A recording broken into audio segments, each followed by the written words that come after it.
Hello प्यारे student, कैसे हैं आप सभी। आशा करता हूँ सभी फिट होंगे। प्यारे बच्चों, चाहे आप एनसीईआरटी यानी सीबीएसई की किताब पढ़ लो, चाहे आप आर एस अग्रवाल की किताब पढ़ लो, एक जो चैप्टर होता है ट्रायंगल, वो दोनों चैप्टर्स यानी दोनों किताबों में आती हैं और बहुत ही इंपॉर्टेंट चैप्टर है। जो हमारा आर एस अग्रवाल की किताब है उसमें थोड़ा सा एक्स्ट्रा दिया हुआ है, और जो हमारे एनसीईआरटी किताब है उसमें आपको सिंपल बस कॉन्ग्रुएंस ऑफ ट्रायंगल के बारे में दिया गया और छोटी छोटी बेसिक सी चीज़ें दी गई हैं। ठीक है, और लाइंस और एंगल्स में ही थोड़ा सा ट्रायंगल वहाँ पर भी एडजस्ट कर दिया गया है। यानी कि कहने की बात यह है कि ट्रायंगल की जो प्रॉपर्टीज़ है वो दोनों बुक में आपको दी गई हैं। तो आज की इस वाले वीडियो में हम उन्हीं ट्रायंगल के प्रॉपर्टीज़ के बारे में बात करेंगे जो आपको क्लास 9th में काम आने वाली हैं। बाकी आपने क्लास 6, 7 और 8 में भी ट्रायंगल की कुछ प्रॉपर्टी पढ़ रखा है, वो भी हम लोग यूज़ करेंगे। ठीक है, तो चलिए स्टार्ट करते हैं और ट्रायंगल की जो बेसिक जो प्रॉपर्टीज़ है उनको अपन समझते हैं।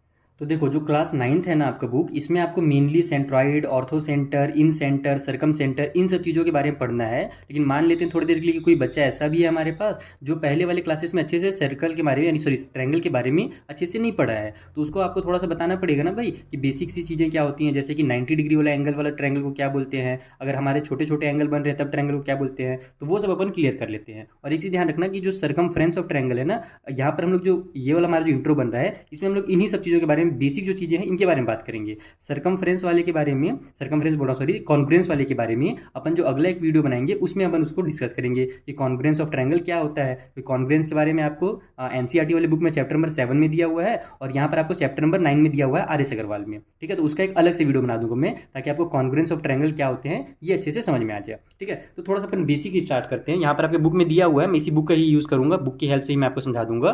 ठीक है, तो यहाँ पर देखो, जो ट्रायंगल के टाइप्स होते हैं वो दो टाइप होते हैं। एक तो उनको साइड के हिसाब से बांटा जाता है और दूसरा एंगल के हिसाब से बांटा जाता है। अगर किसी भी ट्रायंगल का तीनों साइड बराबर है, जैसे अगर ये वाला 5 सेंटीमीटर है, ये भी 5 सेंटीमीटर और ये भी 5 सेंटीमीटर है, तीनों साइड बराबर है, तो उस टाइप के ट्रायंगल को इक्विलेटरल ट्रायंगल बोलते हैं। ठीक है, ये सब ध्यान रखना, ये सब आपके काम बहुत पहले आपने पढ़ रखा है, फिर मैं दोबारा से जल्दी से इसको रिवीजन करा दे रहा हूँ। उसी तरीके से अगर केवल दो साइड बराबर है, तीसरा साइड अलग है, यानी कि मान लो ये और ये 5 सेंटीमीटर के हों और ये 4 सेंटीमीटर के हों, तो दो साइड बराबर हो गए, तो ऐसा ट्रायंगल जिसके दो साइड बराबर होते हैं उसको आइसोस्केल ट्रायंगल बोला जाता है। और एक ऐसा ट्रायंगल जिसके तीनों साइड अलग हों, जैसे ये मान लो 5 होगा, ये 4 होगा, ये 6 होगा, इस तरीके से तीनों साइड क्या हों, अलग होंगे, डिफरेंट होंगे, तो इस टाइप के ट्रायंगल को स्केलन ट्रायंगल बोलते हैं। तो साइड के हिसाब से आपने नाम पर समझ लिया, इक्विलेटरल, आइसोस्केल और स्केलन ट्रायंगल। अब हम लोग क्या जानते हैं कि पेरीमीटर क्या होता है ट्रायंगल का। तो पेरीमीटर यानी कि उसके साइड का टोटल सम, यहाँ से लेकर के यहाँ तक जो टोटल इसकी दूरी होगी ना, पूरे तीनों साइड को मिला करके प्लस करके, वह उसका पेरीमीटर कहलाएगा। अब हम लोग आ जाते हैं कि ट्रायंगल के टाइप्स उसके एंगल के हिसाब से, यानी अगर एंगल अलग अलग हो तब कैसे होगा। जैसे कि मान लो ये हमारा एक ट्रायंगल है, इसमें ये जो हमारा एंगल बन रहा है एक 90 डिग्री का बन रहा है, तो किसी भी ट्रायंगल में जब एक एंगल 90 डिग्री का बन जाता है तो उस ट्रायंगल को अपन बोलते हैं राइट एंगल ट्रायंगल। और ये चीज़ हमेशा ध्यान रखना कि कोई भी ट्रायंगल हो, चाहे वो किसी भी टाइप का ट्रायंगल हो, उसके जो तीनों एंगल रहेंगे ना उनका जो सम निकलता है, यानी तीनों एंगल का जो सम निकलता है प्लस करके हम लोग जब उसको ऐड करके निकालते हैं तो हमेशा 180 डिग्री ही निकलता है, चाहे ट्रायंगल किसी भी टाइप का हो। एकदम ध्यान रख लेना कि sum of all the angles of a triangle is 180 degree. ठीक है, तो अगर ये 90 डिग्री है तो ये दोनों हमारे मान लो आपके कितने होंगे, 45 और 45 होंगे, या फिर कुछ और भी हो सकता है, एक 50 होगा, दूसरा 40 होगा, कुछ भी हो सकता है, तो इन तीनों मिला करके हमारा 180 ही आता है। तो अगर एक हमारा एंगल 90 डिग्री का है तो हमारा जो ट्रायंगल होगा वो राइट एंगल ट्रायंगल कहलाएगा। उसी तरीके से अगर तीनों एंगल हमारे 90 डिग्री से छोटे हैं, जैसे कि मान लो एक हमारा 50 होगा, दूसरा भी हमारा मान लो 50 हो, तो 50 और 50 100 हो गया, तीसरा 80 हो जाएगा मान लो, है ना। इसको एग्जांपल के थ्रू मैं समझा रहा हूँ कि तीनों क्या हो गए, हमारे 90 डिग्री से कम के हो गए। तो जब कभी भी एक ऐसा ट्रायंगल जिसके तीनों एंगल 90 डिग्री से कम होते हैं उसको एक्यूट एंगल बोला जाता है। कम यानी कि छोटा, छोटा यानी कि क्यूट एकदम, तो क्यूट को आप लगा दो एक्यूट, तो यहाँ पर हमारा एक्यूट एंगल ट्रायंगल कहलाएगा जब तीनों एंगल हमारे 90 डिग्री से छोटे हों। ध्यान रखना तीनों 90 डिग्री से छोटे होने चाहिए, है ना। अगर दो 90 डिग्री से छोटा है और तीसरा 90 डिग्री या 90 डिग्री से ज़्यादा है तब उसको अपन एक्यूट नहीं करेंगे, तीनों 90 डिग्री से छोटा रहेगा तब एक्यूट कहलाएगा। तीसरा आ जाते हैं ऑब्ट्यूज एंगल ट्रायंगल में कि ऑब्ट्यूज क्या होता है। तो एक ऐसा हमारा ट्रायंगल जिसमें एक एंगल 90 डिग्री से ज़्यादा हो, केवल एक एंगल। ठीक है, एक एंगल मान लो 100 डिग्री का है तो ये 40 होगा और ये 40 होगा, तब तो जाकर के 100 और 40 40 मिल करके टोटल 180 डिग्री बनाएंगे ना।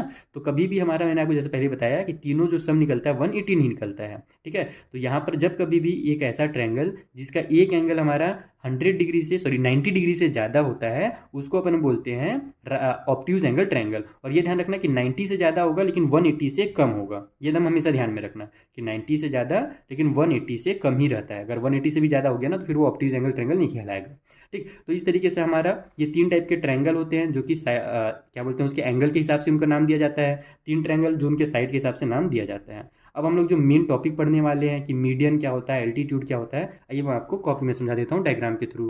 तो देखो आपकी बुक में जो पहला टॉपिक दिया हुआ है वो सेंट्रॉइड दिया हुआ है, लेकिन सेंट्रॉइड को समझने से पहले आपको मीडियन और एल्टीट्यूड समझना पड़ेगा। मीडियन क्या होता है, तो हमने एक ट्रायंगल ले लिया, ट्रायंगल के देखो हम लोग जानते हैं ना कि साइड होते हैं, ये देखो 3 ये ट्रायंगल के साइड हैं, तो साइड को जो बराबर बराबर 2 पार्ट में डिवाइड करे उस लाइन को उसका मीडियन कहते हैं। जैसे देखो ये वाला हमारा एक साइड था, उसमें ये लाइन बीचों बीच में है, यानी कि मान लो ये टोटल अगर 8 सेंटीमीटर का लाइन था तो इधर 4 सेंटीमीटर आ जाएगा और इधर भी 4 सेंटीमीटर आ जाएगा। उसी तरीके से मान लो इधर भी अगर 8 है तो ये 4 आ जाएगा और ये 4 आ जाएगा।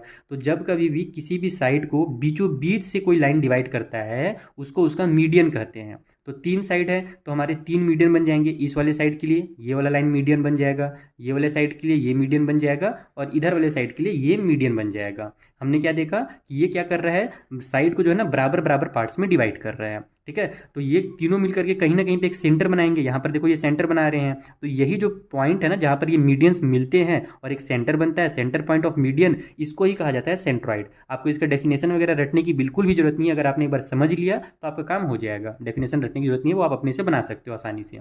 तो सेंट्रॉइड किसको बोलते हैं कि मीडियन के द्वारा बनाया गया जो सेंटर होता है उसको ये अपन सेंट्रॉइड कहते हैं। सेंट्रॉइड को ग्रेविटी सेंटर भी कहा जाता है, ठीक है, सॉरी ग्रेविटेशनल सेंटर कहा जाता है, इसीलिए इसको जी से भी रिप्रेजेंट करते हैं। ठीक है, सेंट्रॉइड को जी से रिप्रेजेंट किया जाता है, ये ध्यान रखना। ठीक है, तो आपने समझ लिया सेंट्रॉइड क्या होता है। अब एल्टीट्यूड क्या होता है ये समझो आप। एल्टीट्यूड और मीडियन में बच्चे कंफ्यूज रहते हैं। मीडियन में हमने क्या देखा कि साइड को बराबर बराबर 2 पार्ट में डिवाइड करता है, लेकिन एल्टीट्यूड ऐसा नहीं है। एल्टीट्यूड जहाँ पर भी आपका, जैसे देखो ये हमारा एक साइड है ना, साइड से जब हम लोग सीधा लाइन बनाते हैं, सीधा यानी कि 90 डिग्री का एंगल बनाने वाला, जो ऊपर जा करके इस पॉइंट से मिलता हो, इस वर्टेक्स से मिलता हो, ठीक है, तो इसको ही अपन बोलते हैं एल्टीट्यूड। ये ध्यान रखना कि एल्टीट्यूड यानी कि एक ऐसा लाइन जो हमारे साइड में 90 डिग्री का एंगल बनाए और ये एकदम परपेंडिकुलर लाइन हो, है ना। परपेंडिकुलर का मतलब ही होता है कि 90 डिग्री का एंगल बनाने वाला लाइन। यहाँ पर जरूरी नहीं कि ये 90 डिग्री बनाए, हो सकता है यहाँ पर ये 91 बना दे, इधर 89 बना दे, कुछ भी बना सकता है, इसकी मर्जी, है ना। लेकिन एल्टीट्यूड उसको बोलते हैं जिसमें जो हमारा लाइन हो वो 90 डिग्री का एंगल बनाता हो। तो देखो यहाँ पर हमने एक लाइन बनाया जो 90 डिग्री का एंगल बना रहा है, इधर वाले साइड में हमने एक लाइन बनाया जो कि 90 डिग्री का एंगल बना रहा है, और इधर वाले साइड में हमने एक लाइन ऐसे ड्रॉ किया जो कि 90 डिग्री का एंगल बना रहा है। तो ये तीनों क्या है, एल्टीट्यूड है इस ट्रायंगल के। अब ये भी मिल करके एक पॉइंट में आ रहे हैं, तो ये वाला जो पॉइंट होगा इसको बोला जाता है ऑर्थो सेंटर। मीडियन वाले सेंटर से जो पॉइंट बनता है उसको सेंट्रॉइड, और एल्टीट्यूड वाले लाइन से जो हमारा सेंटर बनता है उसको ऑर्थो सेंटर कहते हैं। एकदम दिमाग में अच्छे से इसको फिक्स कर लो। ठीक है, ये 2 चीज़ क्लियर हो गया। अब आते हैं हम लोग इन सेंटर के बारे में कि इन सेंटर क्या होता है और इन सर्कल उसमें क्या कहलाता है। तो देखो हमने एक ट्रायंगल लिया, ट्रायंगल में हम क्या जानते हैं कि लाइन यहाँ पर एंगल्स बनते हैं। जैसे कि मान लो ये हमारा 90 डिग्री का एंगल, 90 तो नहीं दिख रहा है, 60 मान लेते हैं कि ये हमारा 60 डिग्री का एंगल बना है। तो 60 को जब हम लोग बीचों बीच से डिवाइड करेंगे तो इधर भी 30 आएगा और इधर भी 30 आएगा। उसी तरीके से मान लो ये भी 60 बना है तो इधर भी 30 आएगा और इधर भी 30 आएगा। यानी कि एंगल को बीचों बीच से जो हमारा लाइन डिवाइड करता है, ठीक है, और फिर जा करके वो जो एक सेंटर बनाता है इसको ही अपन इन सेंटर कहते हैं। देखो यहाँ पर भी एंगल को बीचों बीच से डिवाइड करके ये लाइन आया, यहाँ पर मिल गया। इधर से एंगल जो था उसको बीचों बीच से डिवाइड करके ये लाइन गया, यहाँ पर मिल गया। और इधर से ये एंगल था, इसको बीचों बीच से डिवाइड करके ये लाइन यहाँ पर गया, यहाँ पर ये मिड पॉइंट मिल गया, इन लोग सभी को सेंटर पॉइंट मिल गया। तो इसी पॉइंट को कहा जाता है इन सेंटर। इन सेंटर यानी कि एंगल का बाइसेक्ट करके जो पॉइंट मिलता है अपने को, तीनों एंगल को बाइसेक्ट करके जो हमको पॉइंट मिलता है उसको अपन इन सेंटर बोलते हैं। और इसके बीच से फिर हमारा एक सर्कल बनता है जिसको अपन इन सर्कल कहते हैं। अब चूंकि यहाँ पर हमारा एक सर्कल बन रहा है तो सर्कल का कुछ तो रेडियस होगा ही। तो रेडियस क्या होता है पता है, जब हम लोग कभी भी जो हमारा साइड है, किसी भी एक साइड से आप ले लो, उसमें हम लोग 90 डिग्री का जब एंगल बना करके इस पॉइंट से इसको टच करते हैं तो यही जो हमारा लाइन होगा ना, यही इसका क्या कहलाएगा, रेडियस कहलाएगा। ठीक है, तो इन सेंटर आपको समझ में आ गया कि एंगल के बीच वाला जो हमारा एंगल को जब हम लोग बाइसेक्ट करते हैं तो बीचों बीच में जो पॉइंट मिलता है वही इन सेंटर कहलाता है। और उसमें बीच में एक सर्कल बनता है। यहाँ पर मैंने सर्कल थोड़ा सा अच्छे से नहीं बनाया है, हमारा एक्चुअली हमने जो ट्रायंगल ही बनाया है वो, उसमें मैंने ध्यान से वो तो किया नहीं कि मेजरमेंट तो लिया नहीं है कि ये हमारा 60 डिग्री होगा तो बीचों बीच से हम कट करेंगे, वैसे मैंने कुछ किया नहीं है, इसीलिए आपको ये थोड़ा बाहर जाते हुए दिख रहा है। आप अपने बुक में देखना ये एकदम एग्जैक्ट अंदर में आता है जब हम लोग एक्यूट एंगल का ट्रायंगल बनाते हैं तब। ठीक है। तो ये इस तरीके से होता है। यहाँ पर एक चीज़ आप ध्यान रखना कि हमारा ये जो होता है ना, इन दोनों में थोड़ा सा एक और मैं डिफरेंस आपको बताना चाहूँगा कि ये हमारा ज़रूरी नहीं कि ये बीचों बीच में है। जैसे 90 डिग्री का एंगल तो बनाता है ये, लेकिन ज़रूरी नहीं कि ये बाइसेक्ट भी करे। अगर ये टोटल मेरा मान लो 8 सेंटीमीटर का है, तो हो सकता है कि कभी कभी ये बाइसेक्ट भी कर देता है, लेकिन ज़रूरी नहीं रहता है। कभी कभी ये मान लो कि मैक्सिमम टाइम पे ये बड़ा छोटा रहता है। जैसे यहाँ पर आपको ये 5 सेंटीमीटर मिलेगा तो इधर 3 सेंटीमीटर मिलेगा, यहाँ पर आपको 2 सेंटीमीटर मिलेगा तो इधर ये 4 सेंटीमीटर। यानी कि ये जो हमारा एल्टीट्यूड होता है ना, वो कभी भी बाइसेक्ट नहीं करता। कभी भी नहीं मतलब कभी कभी कर भी देता है, जरूरी नहीं कि वो बाइसेक्ट करे। जबकि मीडियन का मतलब होता है कि वो बाइसेक्ट ही करता है। मीडियन में एक और प्रॉपर्टी था जो मैं आपको बताना भूल गया, कि जो मीडियन होता है ना, वो सेंटर से 2:1 में डिवाइड हो जाता है। जैसे ये हमारा एक मीडियन बना, ये हमारे यहाँ पर बीच में सेंटर आ गया, तो ये जो हमारा लाइन रहेगा इधर ये 2 कहलाएगा और इधर 1, 2:1 में ये डिवाइड होता है। कभी भी जो रेशियो रहता है हमारा लाइन रहता है, मान लो अगर ये 8 होगा तो ये हमारा 4 रहेगा। इस तरीके से ये डिवाइड होता है। अब देख लेना यहाँ पर भी जो हमारा मीडियन बना है ना, ये भी इधर हमारा जो लंबा वाला है ये 2 रहेगा और नीचे वाला 1 रहेगा। 2:1 में, यानी कि मीडियन जो होता है आपस में एक दूसरे को सेंटर से डिवाइड करते हैं। ठीक है, तो मीडियन और एल्टीट्यूड समझ में आ गया, सेंट्रॉइड समझ में आ गया, ऑर्थो सेंटर समझ में आ गया, इन सेंटर हो गया क्लियर। अब चलते हैं सर्कम सेंटर में और उसके बाद फिर कुछ थ्योरम्स हैं उनको अपन प्रूव करेंगे। ठीक है, तो सर्कम सेंटर क्या होता है? जैसे इन सेंटर होता है उसके अंदर में सर्कल बनता है, सर्कम सेंटर में सर्कल के बाहर हमारा एंगल बनता है, सॉरी सर्कल बनता है। और यहाँ पर ये भी जो होता है ना, तो एग्जैक्ट बनता है। वो मैंने बिना नापे चूके बना दिया, डायरेक्ट बना दिया है, इसलिए थोड़ा सा आपको खराब दिख रहा होगा।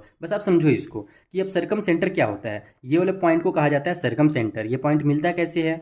तो हमने क्या देखा कि हमारा जो एल्टीट्यूड होता है वो जरूरी नहीं कि बीचों बीच से ही निकले, है ना। एल्टीट्यूड अगर हम लोग बीचों बीच से निकालेंगे एकदम, तब जाकर के यहाँ पर जरूरी नहीं कि वो मिले।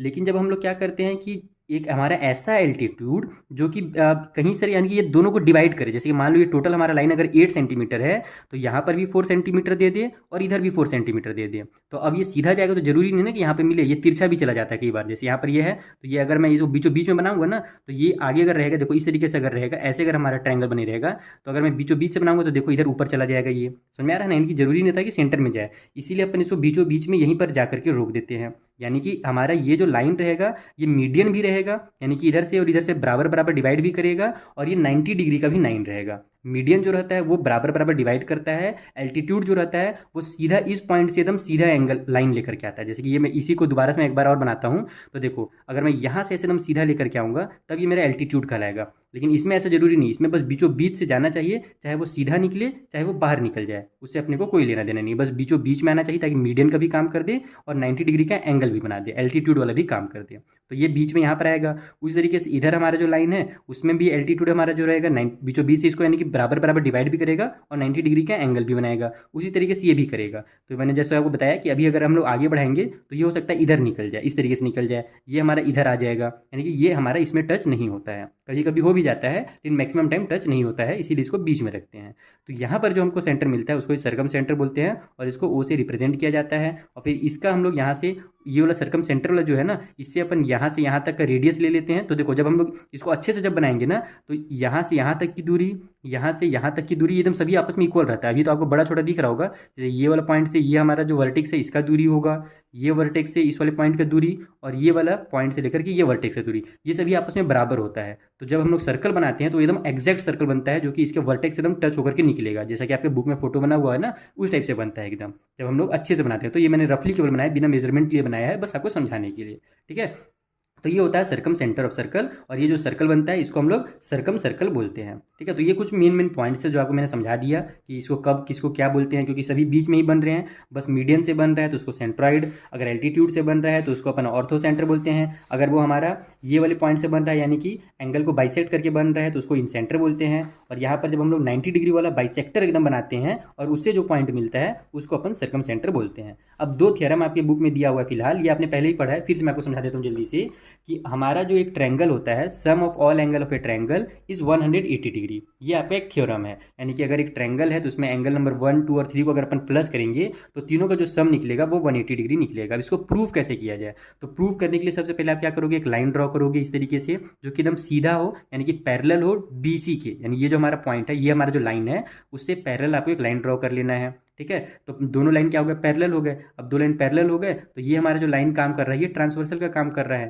तो तो यहाँ पर जो एंगल बनेगा और यहाँ पर जो एंगल बनेगा वो आपस में इक्वल हो जाएगा, यानी कि एंगल नंबर 4 और एंगल नंबर 2 आपस में इक्वल हैं, क्योंकि ये दोनों आपस में अल्टरनेट इंटीरियर एंगल हैं। ये सब आपने क्लास 7 और 8 में पढ़ा है कि दो पैरेलल लाइन जब एक ट्रांसवर्सल कट करता है तो उनका जो अंदर का एंगल बनता है उसको अल्टरनेट इंटीरियर एंगल बोलते हैं, और वो दोनों आपस में इक्वल होता है। जैसे ये 4 और 2 जो होगा ये अपोजिट साइड में इधर है और इधर है, तो ये अल्टरनेट इंटीरियर है और दोनों आपस में इक्वल ही होगा 100%। अगर यहाँ पर ये 40 डिग्री बनाएगा तो ये भी 40 डिग्री ही बनाता है। उसी तरीके से ये जो 5 है और ये जो 3 है ये भी अल्टरनेट इंटीरियर एंगल है। तो बस मैं डायरेक्ट पूरा नहीं लिख रहा हूँ, आप बुक में देख लेना कैसे लिखा जाता है, मैं आपको डायरेक्ट समझा देता हूँ ये प्रूफ कैसे किया जाता है। देखो एंगल नंबर जो 4 है वो इक्वल एंगल नंबर 2 के, चूँकि दोनों अल्टरनेट इंटीरियर एंगल है, यहाँ पर लिखा भी जाता है अल्टरनेट इंटीरियर एंगल। उसी तरीके से एंगल नंबर जो 5 है वो इक्वल है एंगल नंबर 3 के, और ये भी जो है हमारा ये अल्टरनेट इंटीरियर एंगल है। अब हम लोग को क्या बोला गया है कि 1, 2 और 3 इन तीनों को अगर प्लस करते हैं तो हमारा 180 डिग्री आएगा। लेकिन उससे पहले आप यहाँ पर देखो कि ये हम लोग का एक सीधी लाइन पे ये तीनों एंगल बन रहा है। ये हमारा एक सीधा लाइन क्या है ना DE, इसमें 4 हो गया, 1 हो गया और ये 5 हो गया। ये तीनों मिला करके एक हमारा आधा चांद की तरह एंगल बना रहे हैं जो कि 180 डिग्री का होता है। कभी भी एक सीधी लाइन पर अगर कोई एंगल बने, चाहे वो 2 पीस बने, 3 बने, 4 बने, कितना एंगल बने, अगर एक सीधी लाइन पर बना हुआ है पूरा एंगल तो वो 180 डिग्री ही होता है। ठीक है, उसको लीनियर पेयर के नाम से जानते हैं आप लोग। तो angle number 4 plus angle number 1 और प्लस एंगल नंबर जो 5 होगा वो 180 डिग्री होगा। ठीक है, क्योंकि ये हमारा क्या है, लीनियर पेयर है, सीधी लाइन पे बना हुआ एंगल है हमारा। ठीक है, 3 एंगल 4 एंगल जितने भी रहे उससे मतलब नहीं है। ठीक है, तो अब यहाँ पर हम लोग क्या देखें कि 4 और 2 तो इक्वल थे, क्योंकि वो हमारा क्या था, अल्टरनेट इंटीरियर एंगल था। तो 4 के बदला मैं 2 लिख सकता हूँ, तो यहाँ पर एंगल नंबर 2 लिख देता हूँ। 1 के जगह में 1 ही रहने दो, और 5 का हमारा क्या है वो 3 के इक्वल है, क्योंकि वो भी आपस में क्या है, अल्टरनेट इंटीरियर एंगल है। अगर ये 50 बनेगा तो ये भी 50 डिग्री का ही बनेगा, एकदम एक्यूरेट ये चीज़ है, ये पहले से प्रूव किया जा चुका है। तो ये हमारा 1, 2 और 3 इक्वल टू 180 डिग्री हो जाएगा इस तरीके से। तो इसको लाइन से लिख दो, एंगल 1 प्लस एंगल 2 और प्लस में angle number 3 equal to 180 degree. तो इस तरीके से इसको प्रूव किया जाता है कि sum of all angle of a triangle is 180 degree. इसको प्रूव कीजिए, तो ऐसे करके आपको प्रूव करना है। ये क्वेश्चन भी आ सकता है एग्जाम में, तो ये ध्यान रखना। बाकी इसको लिखना कैसे डिटेल में वो आप बुक में देख सकते हो। यहाँ पर चूंकि वीडियो बहुत ज़्यादा लेंथी हो रहा है ना, इसलिए मैं आपको डायरेक्ट केवल समझा दे रहा हूँ, एक्सप्लेन कर दे रहा हूँ। एक और थियरम है, आइए उसको समझते हैं। तो देखो हमारा जो सेकेंड वाला थ्योरम है उसके हिसाब से क्या कहा जाता है कि अगर हमारे पास एक ट्रायंगल है, उसके किसी भी साइड को अगर अपन बढ़ाते हैं, बड़ा बना देते हैं, तो उसमें जो एक्सटीरियर एंगल बनेगा, यानी बाहर में जो एंगल बनेगा ना, वो अंदर के दो अपोजिट साइड के जो एंगल हैं उनके सम के बराबर होता है। इसको इंग्लिश में कुछ इस तरीके से बोला जाता है, कहाँ गया, देखो यहाँ पर लिखा हुआ है आपके बुक के पेज नंबर 222 में। एक सेकंड थोड़ा सा ऊपर करता हूँ कैमरा ताकि आपको दिखे। देखो यहाँ पर इस तरीके से इसको लिखा जाता है। थ्योरम ये है कि if A side of a triangle is produce, अगर एक ट्रायंगल के साइड को प्रोड्यूस किया जाता है, then the exterior angle so form, तब जो एंगल बनेगा, एक्सटीरियर एंगल जो बनता है, is equal to the sum of 2 interior opposite angle, वो अंदर के 2 अपोजिट इंटीरियर एंगल के सम के बराबर होता है। यानी कि अगर ये एंगल नंबर इसको 4 नाम दिया जाए और इनको 1 और 2 नाम दिया जाए, तो जो 4 होगा 1 और 2 के सम के बराबर होगा। अब इसको कैसे प्रूव किया जाएगा वो समझो आप यहाँ पर जल्दी से। तो देखो यहाँ हमने ले लिया है angle number 4 equal to angle number 1 plus angle 2। हम क्या जानते हैं, अभी हमने क्या पढ़ा पिछले वाले थ्योरम में कि 1, 2 और 3 का जो सम होता है 180 डिग्री होता है, यानी कि sum of all the angle of a triangle is 180 degree. तो यहाँ पर आप वही लिखोगे, बाकी कैसे लिखना वो आप बुक में देख सकते हो। Angle 1 plus angle 2 plus angle 3 अगर अपन करते हैं तो 180 डिग्री आता है। ये अपने को पहले इक्वेशन मिल गया। दूसरा मैंने एक चीज़ आपको और बताया था कि एक लाइन है हमारा, उसमें कहीं से कितना हूँ एंगल बने, अगर सीधा सीधा यहाँ पर जैसे 2 एंगल बन रहा है, मान लो एक एंगल ऐसे बना, एक एंगल ऐसे बना, तो ये 2 एंगल को मिला दोगे तो भी 180 आएगा। अगर इसमें हम लोग एक और ऐसी लाइन इसको उधर से कर दें तो अब टोटल 3 एंगल बन गया, तो तीनों भी मिलके क्या होंगे, 180 डिग्री ही होंगे। अगर आधा चांद की तरह एंगल बना हुआ है तो वो 180 डिग्री ही बनता है। इसको अपन लीनियर पेयर के नाम से जानते हैं। तो यहाँ पर आप देखोगे कि ये ऐसे लाइन जा रहा था, इसमें ऐसे देखो कुछ इस तरीके से ऐसे लाइन जा रहा था, ये बड़ा वाला, इसमें इधर से एक लाइन ये वाला आ गया, तो यहाँ पर जो एंगल नंबर 3 बना है और इधर जो एंगल नंबर 4 बना है, ये दोनों आधे चांद की तरह हैं। ठीक है, वो छोटा बड़ा मैंने जरूर बनाया है, लेकिन वो एक्चुअल में अगर आप अच्छे से बनाओगे तो आधा चांद दिखेगा। तो ये 3 और 4 क्या है, लीनियर पेयर है, और इनका सम भी क्या होगा, 180 डिग्री ही होगा। ओहो कैमरा ब्लर मत हुआ कर भाई, तू बच्चे लोग को समझ में नहीं आएगा नहीं तो ऐसे में। अच्छे से दिख रहा है ना, अब अच्छे से दिख रहा है। थोड़ा सा और को रोशनी करता हूँ, अच्छा छोड़ो बाद में एडिट कर देंगे।